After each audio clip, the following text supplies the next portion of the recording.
Been through a lot. Learned a lot of shit. Richard talked to my parents about fucking a long time. You changed outfits. I mean, we've been through a lot, you guys. There's only one man who was able to close out a show like this, all right? One man is going to step up to this stage and take the reins and lead us out of this tunnel of comedy. And I don't know where we're going, but we're going with him. We're strapped in. Please welcome from the streets of Phoenix, Arizona, Mr. Matt Martin. Right. I met a manic depressive today. Well, at least I think he was really manic depressive. The guy was just walking down the street going, "Woo! What's the point?" He was just happy about being depressed. It's like, I hate myself. There is no God. We're all gonna die. Overdose, sleeping pills. Overdose, sleeping pills. So I ran up, gave him $1. I was like, "Oh, we're in Hollywood. This is a show." "No, it's just homeless people have more talent than the work I've been putting in for the last 10 years.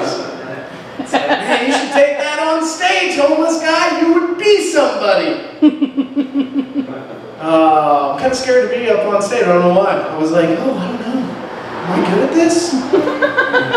I used to live in LA, so I spent a couple years out here. It was fun. Had a good time. And my favorite thing that I used to do, or that I do now, I guess, is I love telling people, like, I have a lot of friends that aren't comics since I live back in Phoenix, and I try and tell them what it's like and as a comic, and I hate going to open mics. And my friend's like, "Oh, that's gotta be terrible. You mean you go to a bar where you don't just sit there and be a stranger alone, and then you laugh all night long? People clap when you get on stage and when you get off, regardless of what happens. You get to go and say, 'Look in my eye.' You get to say offensive shit to people and then they thank you. I got punched in my eye last time I did that. That must be horrible." I was like, "Yeah, I guess you're right. You're just somebody incredulous about me being jaded. I don't know. You guys look smart. Like I was trying to judge you guys over there. Where do they want me to go? I'll tell you where I'm at since I've left here. I'm 32 years old, no kid, I'm going to community college.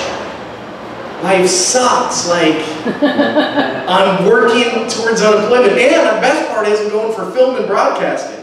So I'm working myself for no job. Although there's a high demand for it in Phoenix, it's just nobody wants to pay it. So it's a lot like comedy again. I've somehow worked myself back into comedy. College is kind of weird though, because I was never really a smart kid in school. Like I hate math, and it's got like irrational numbers and stuff. Like 4 is always like 5. I saw you looking at 8. What, you think she's prettier than me because she looks like the infinity symbol and she can go on forever? And 8's like 4. If you keep acting like that, you're going to end up just like -2, and everyone knows -2 is a cutter. And -1 is so self-centered. Then pi shows up, and pi's like, "Allow me to make a point." "You never make a point, you're pi."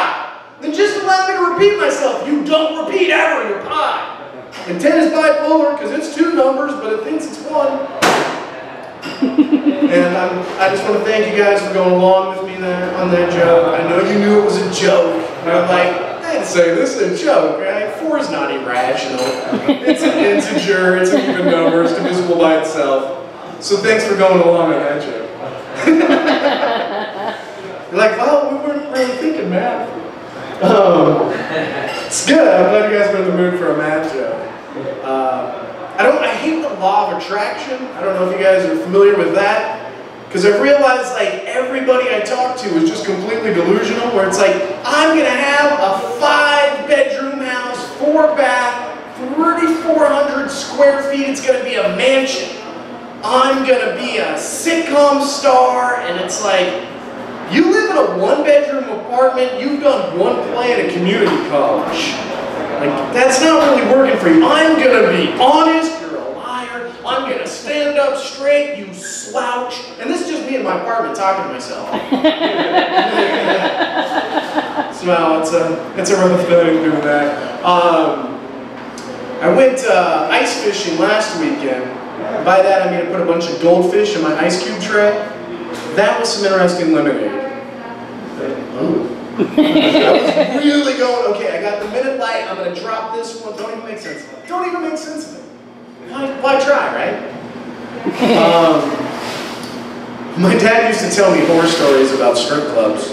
He's like, oh, when I used to go there, you couldn't even touch the dancers. They were 5 feet away. And now with the economy the way it is, you can go to a strip club, and I was there recently, and this girl's like, for $20, I'll let you finger me in the back. I was like, wait a second. I'm paying you. You're the one getting off. That doesn't make sense. You should be fingering me. So I said, how much for a thumb?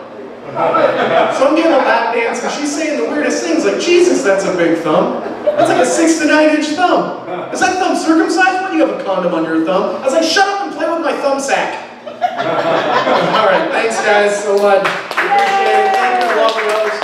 I learned the show, and I'm buy something to tip me up. I'm going to show you my thumb sack. All right, that's it. You guys can get your gear now.